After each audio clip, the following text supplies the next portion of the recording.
Vi är i Bergsbyn på Bergsvallens IP. Idag har vi haft 177 anmälda.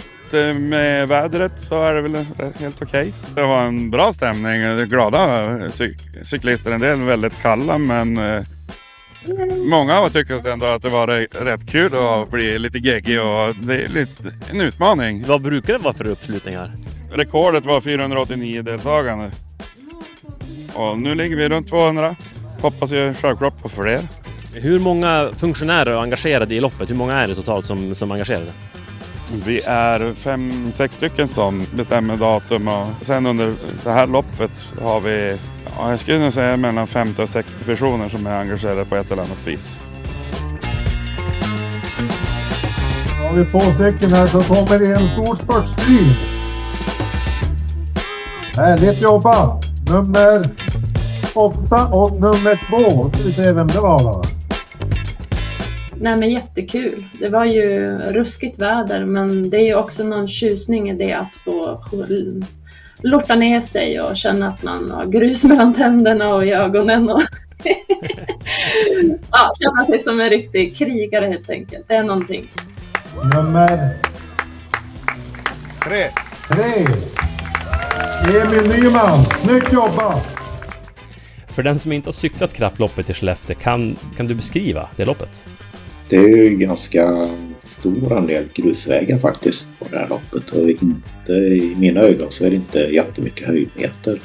Sen är det är fåtal stigar som delvis kan vara ganska knepiga då faktiskt. De är inte helt lätta. Det är en del rötter och stenar som kan vara ganska besvärligt att hålla fart över.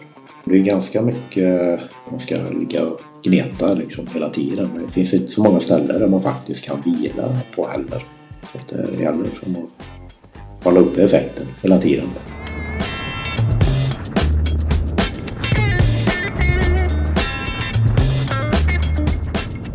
Folk som hejar på och ger en kraft och sådär. Så att, och fint när man går ut också där mot havet tycker jag. På de här grusvägarna och sen få klättringen upp där och de här små sträckorna över skogen också jättefina.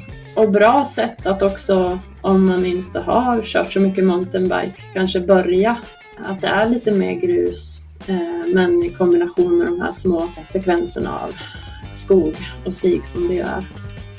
Så att, ja, bra på MTB. En van cyklist? Ja, det får jag ändå säga.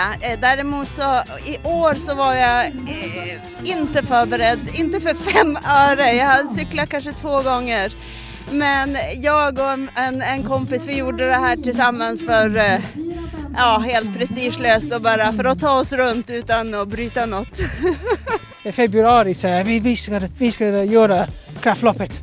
Jag sa okej, ingen fara, men jag måste ha en mountainbike. Vanligt jag cyklar på väg med racecykel, men första gången med mountainbike. Jag köper mountainbike speciellt för loppet. Hur upplevde du det? Det var tungt idag. Det var tungt, men jag tog mig igenom. Det var ju några partier som var riktigt smetiga idag. Lyckades du hålla dig på cykeln eller det vart någon vurpa? Ja, en liten, det var en rot, framhjulet gled, men det var ganska ofarligt. Jag förlorade några växlar och kraschade så jag slog armbågen lite, men jag har inte brutit något och jag är vid gott mod. Men sista backen var jättetufft, mycket mud. Jag kraschade. Memory från eventet. Ja, precis, ja. Har du något mer lopp eller någon sån här utmaning inplanerad? Ja, inte som det är nu, men det kan se annorlunda ut imorgon. Vi ska ju cykla Cykelvasan. Så det var för att sida, för att få en startplats eller? Utan bara för att känna på grejerna och fatta vad det här handlar om. Jag har aldrig cyklat mountainbike tidigare.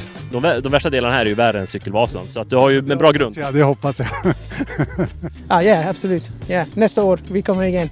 Perfekt, tack så mycket. Tack så mycket. Och vad har ni för tankar kring nästa år? Ja, vi kör ju. Samma igen med en finare väder hoppas vi då.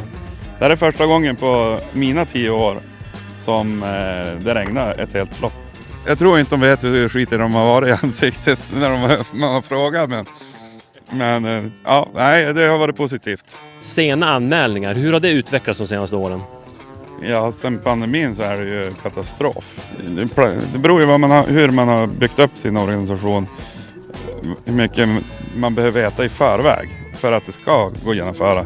Det vore ju jättetråkigt om man stod där och hade 0 chip till 100 personer. Så att anmäler i tid.